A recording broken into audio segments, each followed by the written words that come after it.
How do you know when you're done prototyping and ready to move on to the vertical slice? I want to show you where I'm at with Monkey Wizard and how I made that decision so that you can know how to make that decision for yourself and also how to adjust it. And if you remember, or if you watched the previous video, I was in the middle of fixing the spells because I just fired fireballs from my hand because I wasn't happy with the previous result. It wasn't working the way I wanted to. So I'm going to show you that now. I don't have I brought back the spells, so I'll show you that now.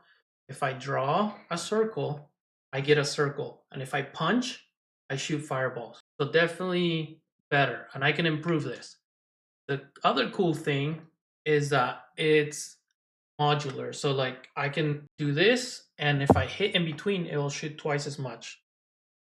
So if I do two, if I do three, I can blast a ton.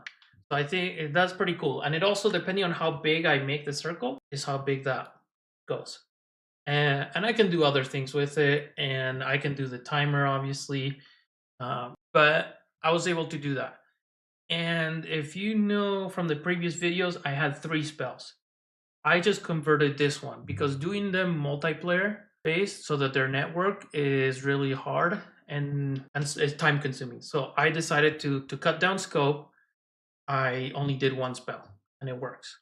Okay, so the other thing I did that changed, instead of doing the survival mode um, and the horde mode, I decided to do enemy spawn locations because that's the easiest way to show my point. And I think I'm gonna go in this direction because the idea is that, again, you're a wizard, you're with friends, and you're gonna face enemies. And so these enemy spawns are actually in single player. So if there's and those single player entities tell the network spawner to spawn enemies. So it's really cool because if there's 5 people, it will spawn 5 enemies at a time. And it's all based on me staying in this area, and they'll shoot me. And if I get hit 5 times, and then there's another enemy shooting, and I get killed. I'm here. And there's no game over. I just keep on. So then I have to fight these enemies, and I can move with these spells and try to target them. See, so I did between the targeting and the shooting, I can play like that. And I have to fix some stuff. There's obviously bugs, but oh man. Anyways, you get the point.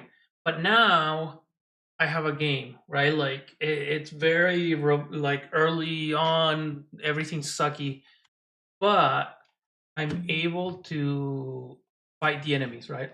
And now probably the next step will be to add experience and level up so that these monsters give you experience and you can at least every time you play, you level up and something happens.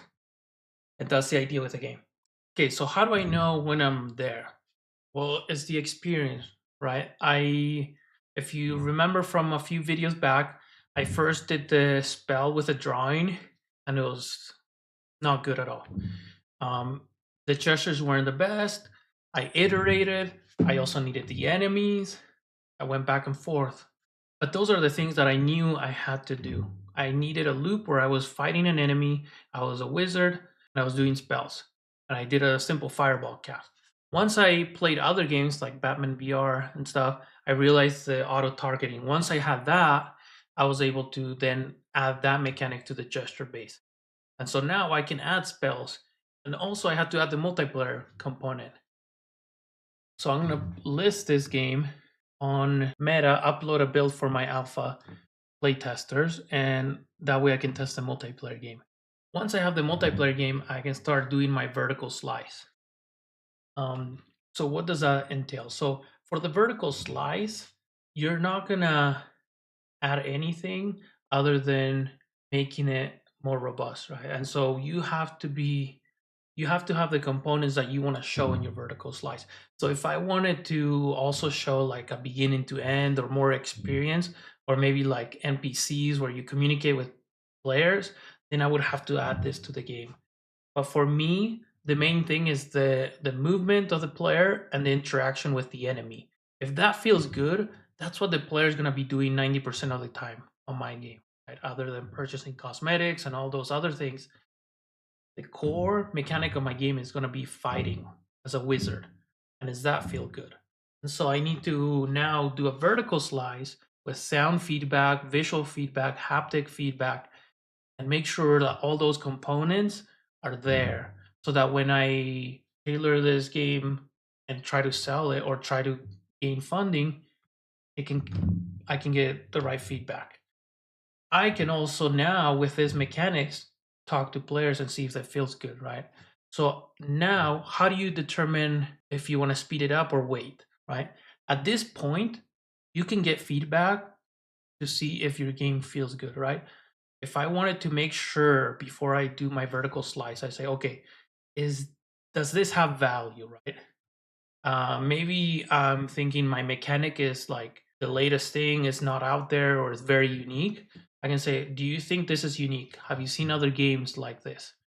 I can have people test my game and give me feedback on, oh, this doesn't feel good, or maybe they give you feedback that this game is somewhere else, right? That, oh, this feels like this game out there, because I had that happen on other games. With Monkey Doodoo, we didn't know about Gorilla Tag, and we built a prototype, and people kept telling us this game is like Gorilla Tag, and we were like, no, it's completely different, and technically, it's not like Gorilla Tag.